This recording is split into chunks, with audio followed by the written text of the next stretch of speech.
So welcome back to the channel, everybody. This is John with SwingFit. So last week we did a great video where we talked about when is it appropriate to make the switch from steel to graphite. And if you didn't get a chance to watch that video, do yourself a favor. Once this video is done, go back and watch last week's video because this is part 2 of that video and it's predominantly based on your feedback. So guys, thank you for making some of those suggestions because today we're going to do the exact opposite. When is it appropriate to make the switch from graphite to steel? Maybe you're already playing graphite shafts and what you're seeing is maybe you're struggling with a little low ball flight, can't really get enough distance out of it, and you just feel that these clubs aren't helping you whatsoever. And if that sounds like you, then today's a great video because once again, we're going to share those 2 key things that a club fitter likes to look at when we're helping our customers make that decision of which shaft you want to be in. So steel versus graphite or graphite versus steel? Well, let's find out.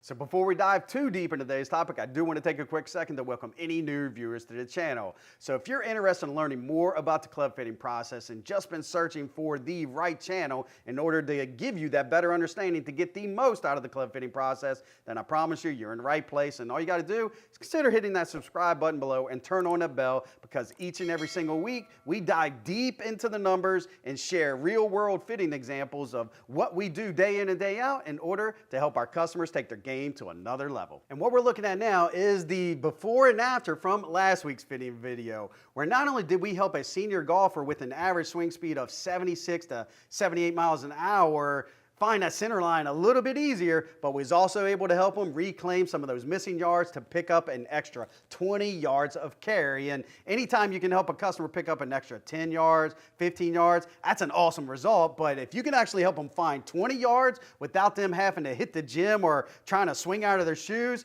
you know, that is video worthy. But one of the key things we need to understand and why this works so well is we have to understand what was some of the customer's restrictions or his style of release. And in this situation, our customer had a ton of limitations, which forced them to adopt more of an upper body golf swing. And this is a common release that we do see that impacts a lot of our senior golfers. So as we get up in age, not only is our range of motion and flexibility impacted, but you might also find yourself in a situation where you might have to undergo a medical procedure or two, such as like an ankle replacement, a knee replacement, or like in last week's example, you know, our customer had a double hip replacement. So kind of put this in perspective is imagine if from the waist down you're sitting in a barrel of cement and the only way to swing the golf club and generate any type of speed is through the upper body, all arms and all wrist. And there's really nothing wrong with this style release, and we kind of proved that out that as long as we know what to look for, we can actually accommodate that to help you reclaim some of those missing yards. So now let's fast forward to today's fitting example where we also have another senior golfer. Now he does have a little faster swing speed than that of last week's example. His average swing speed is right around 81 to 83 and his style release isn't all upper body. He still does have a little bit of range of motion. You can see his hips start to turn and twist through the shot, but he also does have a little bit of restriction. And for those who are trying to figure out, you know, how much rotation or restriction do you have, you know what, here's a little nugget for you, and that is put a video camera in front of you face on and pay notice to where that right heel is at the moment of impact. You know, is that heel starting to come up and twist forward to almost to where you can see that Nike logo on the side of your shoe, or is it still firmly planted on the ground? And that's a dead ringer that you might have a little bit of restriction if that heel is on the ground. And in this situation, this heel is still on the ground, but you can still see the hips start to turn. And that's just going to allow him to generate a little extra speed and force, which is going to be the reason why we're going to do the exact opposite, because how this customer loads the golf club versus last week is going to be drastically different, and why we needed to take him from graphite to steel. So let's take a look at the customer's baseline tracers. As we watch these shots unfold, I do want to make a quick public service announcement because this isn't going to be a full-blown fitting session, and very similar to last week's fitting example, it's going to be a retrofit. And simply stated, this is where we are looking to find a different shaft, a better dance partner manner to marry up with the customer's current heads. And customers currently gaming these bad boys here, which is the brand new Cobra Rad speed irons, and he currently has it paired with the UST Recoil 460 ESX shafts, which is a very popular shaft and good shaft for some of our senior golfers. And doesn't really have high swing speed demands, nor does it require a lot of load, but in this situation, I think it's having the counter effect. So let's peel back the numbers. And at first glance, these numbers really don't look too bad or hateful from a consistency perspective. And really what I mean by consistency is that when you take a look at these 5 best shots, line by line, column by column, what you're looking for is, are there any red flags or major outliers with a large separation between shot to shot, which is also called standard deviation. And here, what a club fitter is trying to do is trying to minimize that variation or that fluctuation from shot to shot. And the tighter we can get those shots, the more consistent and accurate we can help our customers be out on the golf course. And without question, when we highlight this standard deviation row, there's 3 possible areas of concern that we're going to want to dive deeper in, with backspin, side spin, and that offline column being those 3 big culprits. The question is, would one of these 3 potentially be robbing the customer of his 140-yard output that he's seeing now? If we was able to fix these 3 columns, could we potentially help the customer hit it a little bit farther? So the only way to answer that is we got to take a look at the delivery side to see, do we have a technique issue or is it potentially related to the gear? And just like before, we're going to use the standard deviation trick to really pinpoint where in the delivery are we breaking down. And when you look at these numbers left to right, I can already tell you without question, customer has an energy output issue, right? He's not getting maximum energy transfer. That efficiency rating is way too low. I want that number to be as close to 1.30, if not better. And I know if I can achieve that, customer's going to be the recipient of some extra yardage because we're just going to increase that ball speed. And then that AOA, we do want to compress the ball, hit down. And if you take a look at the shots line by line and you take out that first one, customer's pretty dang on consistent. Deviation, 1.2, not really bad. Club path, really consistent. Deviation is only 0.6. And, once again, that first shot was, you take that out, he's just spot on. He definitely doesn't have a club path issue. He should work the ball a little left to right. We just got to get the ball to start left of the target line.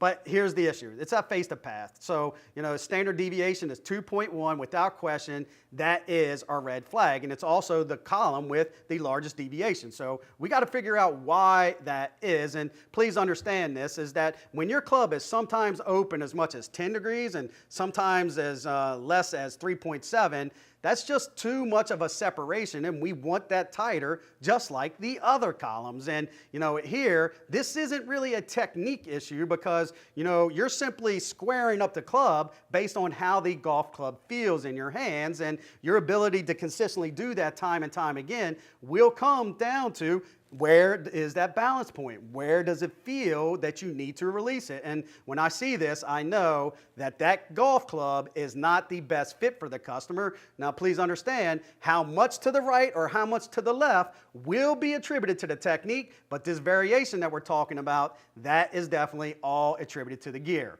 So we're going to make a shaft change, and we tried a number of different shafts, but this one, without question, performed the best. So let's take a look at the tracers. And the shaft we chose for the customer was the Nippon NS Pro 950GH in the regular flex. And as you see, customer definitely was night and day difference, and he just did a lot better with a steel shaft versus that of a graphite. So even though he's a senior golfer with a little slower swing speed, he's still able to produce enough energy and load in order to get the most out of the steel. And here, the explanation of why the graphite did not do well is because the shaft was just bending and deflecting way too much, and sometimes it would release through the golf ball and sometimes it would not, and that's why the customer was actually leaving the shots out to the right, because it was deflecting back with a face more open. So guys, definitely steel can potentially help you get that ball back on track if you happen to see some of these issues. And the steel just did, flat out better. And when we take a look at the compare tab, the numbers don't lie. And we're seeing about a 6-mile-an-hour ball speed spike.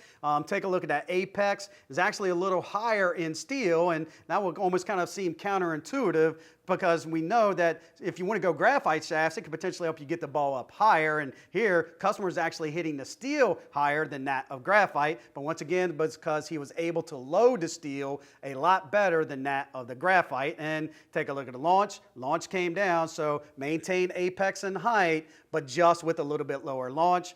Backspin came down 4,800, so that's almost that's close to 1,000 RPMs difference in spin. And once again, I'm okay with backspin being a little bit lower for our slower swing speeds because we just want to be able to get the ball up in the air, and I just need enough spin to regulate the ball flight. And right around 5,000 is a good sweet spot for anywhere between, say, 75 to 80 to 83 mile an hour swing speed. So that's good. But just take a look at that top right column. Tighter dispersion, these are the 5 best shots, nice tight grouping, and remember, we wanted to get that ball to start left of the target line, and that is exactly what we was able to do, and it helped the customer pick up an extra 16 yards of carry, and all we did was switch from graphite to steel. Now, as a quick recap, we switched the customer from graphite back into steel, and the customer shared that, he's been playing graphite shafts for like the last 5 to 6 years, and, he knew he wasn't hitting it as far as he used to, but he simply chalked that up to him getting old. And I told him, it had nothing to do about your age, and I hate to be the bearer of bad news, but you've been losing all these yards over all these years because you was playing the wrong golf shaft, and simply swapping out that shaft was all the customer needed to reclaim some of these missing yards and hit the ball farther just like he used to. And customer was completely blown away by it. But there was one other little thing that I failed to mention that was also a contributing factor to those block shots, and that is the swing weight implication. For those that may not be familiar with working with graphite and what those potential swing weight implications are, just understand this, that if you are playing a club with a graphite shaft, there's a pretty good chance that your swing weight is going to be a little lighter, unless you're using some of the modern day graphite iron shafts that's out on the market now, where manufacturers have taken that into consideration, and it's really no swing weight impact whatsoever. And that's a club builder's dream, to be able to build a club while protecting the swing weight integrity. But in this situation, swing weight was definitely a factor, and I would be remiss